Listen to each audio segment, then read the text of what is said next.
आप लोगों को फिर से स्वागत है दोसोवुजा यूट्यूब चैनल पर।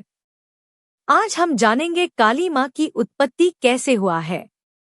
गले में नर मुंड की माला खून से लतपंचार को दर्शाता है। स्वयं देवों के देव महादेव उनके चरणों के नीचे हैं, जो यह बताता है कि वह सर्वोच्च शक्ति है और एक बार क्रोधित होने पर स्वयं भगवान शिव के अलावा उन्हें दूसरा कोई शांत नहीं कर सकता। लेकिन अपने उग्र रूप के बावजूद माँ काली अपने भक्तों से एक प्यार भरा संबंध बनाए रखती है। इस संबंध में भक्त बेटा या बेटी का रूप ले लेता है और माँ काली एक देखभाल करने वाली माँ के रूप में होती है। आइए जानते हैं कि देवी काली की उत्पत्ति कैसे हुई और वह इतनी शक्तिशाली देवी क्यों मानी जाती है। माँ काली की उत्पत्ति कैसे और क्यों हुई। समस्त देवी देवताओं में काली एक अत्यंत उग्र रूप है। काली शब्द काल से आया है और काल का अर्थ समय है। हिंदू धर्म के अनुसार देवी काली को बुराई पर अच्छाई की जीत के लिए जाना जाता है। उन्हें भयंकर और शक्तिशाली देवी के रूप में पूजा जाता है। देवी काली में शक्ति का समावेश है, जो ऊर्जा, रचनात्मकता और उर्वरता का प्रतीक है। मान्यता है कि माँ काली का जन्म धर्म की रक्षा हेतु पापियों और राक्षसों का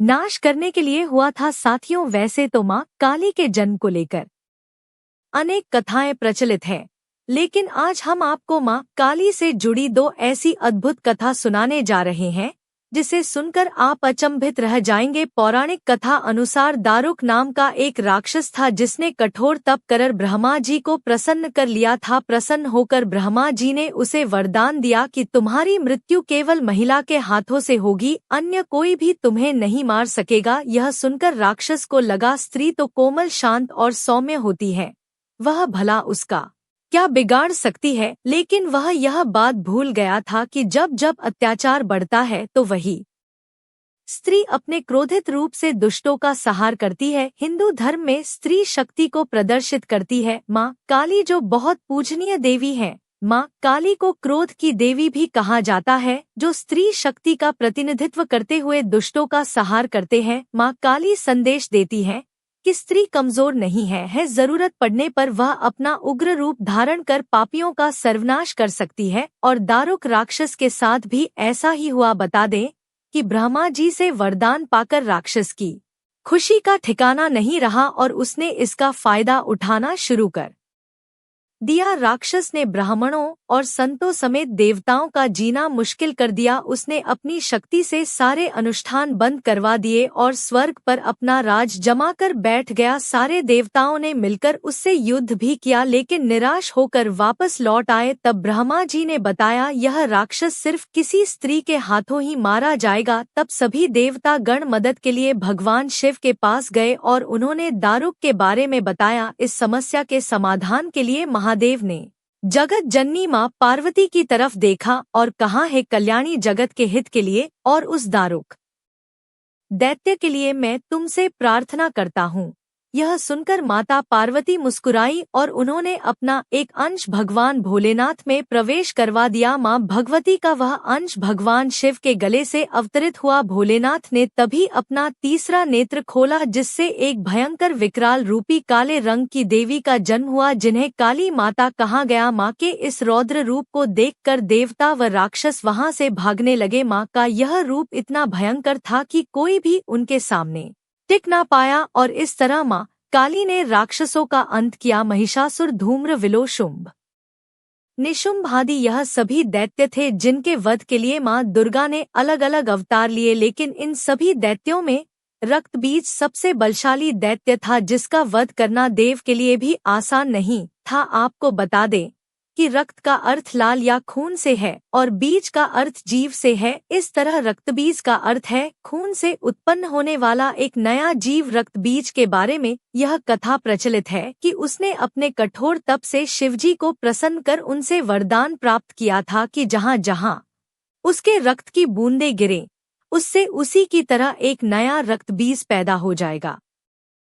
रक्त बीज को अपने इस गुण पर बहुत अभिमान था, इसलिए उसने अपनी शक्तियों का गलत इस्तेमाल करना शुरू कर दिया। फिर एक दिन घमंड में चूर रक्त बीज ने देवताओं को युद्ध के लिए ललकारा। समस्त देवता रक्त बीज से लड़ी डचने के लिए आ तो गए, लेकिन जहां भी रक्त बीज का रक्त गिरता वहां से एक और रक्त बीज पैदा हो जाता। इसका परिणाम यह हुआ कि बहुत सारे रक्त बीज पैदा हो गए जिन्हें हराने का कोई रास्ता देवताओं को नजर नहीं आ रहा था। तब घबराकर सभी देवता माँ दुर्गा के पास पहुँचे और अपने प्राणों की भीख मांगने लगे। माँ दुर्गा ने रक्त बीज के वध के लिए काली का रूप धारण कर लिया। जब महाकाली देवताओं की मदद के लिए युद्ध भूमि पहुंची तो उन्होंने वहां अपनी जीभ को लंबा कर लिया। अब जहां भी रक्त बीज का रक्त गिरता माँ काली उसे जाती। माँ काली ने रक्त बीज के खून की एक भी बूंद को धरती पर नहीं गिरने दिया। इस तरह काली माता ने उसके शरीर का सारा रक्त पी लिया। इस तरह रक्त बीज का अंत तो हो गया, लेकिन रक्त बीज को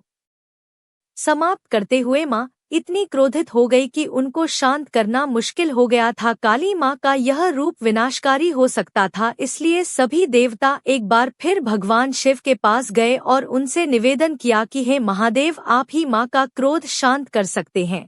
लेकिन माँ काली के क्रोध को शांत करना भगवान शिव के लिए भी आसान नहीं था। तब भगवान शिव काली माँ के मार्ग में लेट गए। क्रोधित माँ काली ने जैसे ही भगवान शिव के ऊपर पाँव रखा तो वह झिझक कर ठहर गई और उनका गुस्सा शांत हो गया। इस तरह भगवान शिव ने देवताओं की मदद की और माँ काली के गुस्से को भी शांत किया, जो सृष्टि के लिए भयानक हो सकता था। माँ काली का स्वरूप कैसा है आपने कई तस्वीरों में देखा होगा, जहाँ माँ काली भगवान शिव की छाती पर एक पैर के साथ युद्ध के मैदान में खड़ी हैं।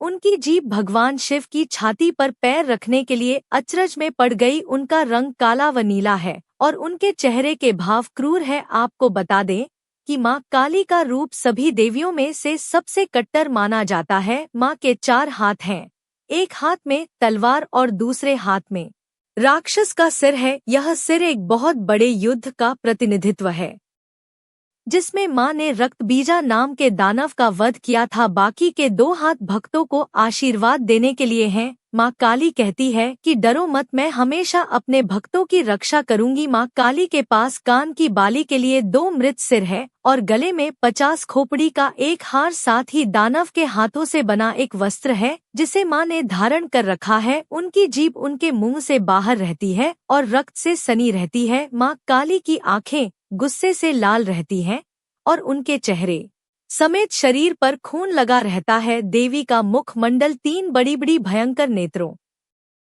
से युक्त है, जो सूर्य, चंद्रमा व अग्नि का प्रतीक है। इनके ललाट पर अमृत के समान चंद्रमा स्थापित है। काले घनघोर बादलों के समान बिखरे केशों के कारण देवी अत्यंत भयंकर प्रतीत होती है। इस तरह देवी काली शक्ति का दिव्य रूप है। देवी काली को भयानक देवी माना जाता है, जो सर्वोच्च दैवीय शक्ति से अवतरित हुई है। काली माँ हिंदू धर्म की एक प्रमुख देवी है।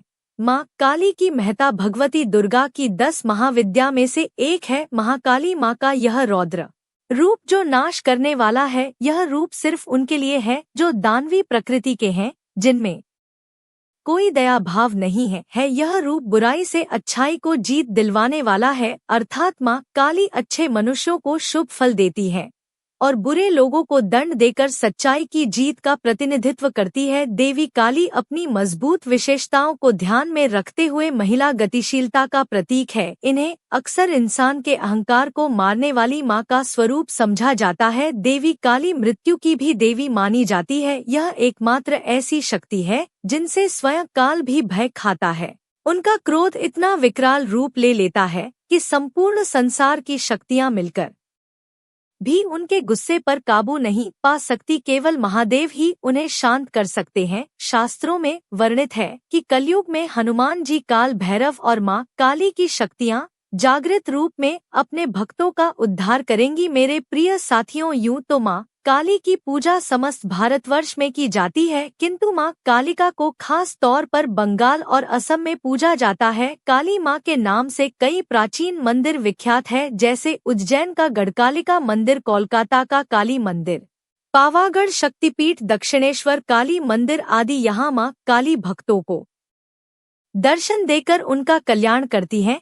साथियों, आज के लिए केवल इतना ही। तब तक के लिए जय महाकाली।